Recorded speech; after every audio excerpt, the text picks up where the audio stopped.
Yeah, well, we have to remember on this Easter that all the other religions have prophets, teachers, so-called, but Jesus Christ, the Messiah, rose on the third day. It's a historical claim. It's not just a myth. It's not a legend. We truly believe that our Lord Jesus Christ was crucified and rose on the third day. And as you just mentioned, the events in Holy Week are all linked up so that in the eyes of the earliest Christians, they perceived it as one event. So you have Christ instituting the Eucharist, the Last Supper, on Thursday night, and then that moves into the betrayal, the agony in the garden, and then into the passion, the scourging, the crucifixion, the death, the harrowing of hell, which we'll talk about today, which is Christ descending into the realm of the dead, as we say in the Creed, descended into hell, and then the miraculous, glorious resurrection.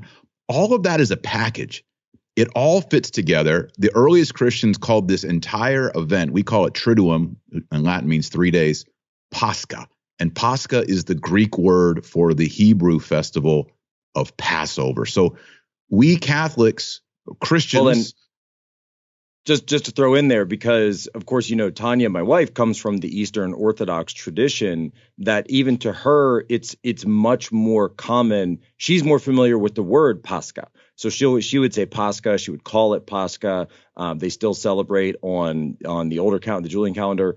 And so for her, this, you always get those sort of pop history articles around this time of year saying, oh, Easter is based on this, this ancient pagan holiday and the bunny and all this. And it's like, no, that's literally just the language of English that does that. That's in almost every single other country in the world. They actually refer to it as Pascha. We call it the Paschal season for a reason.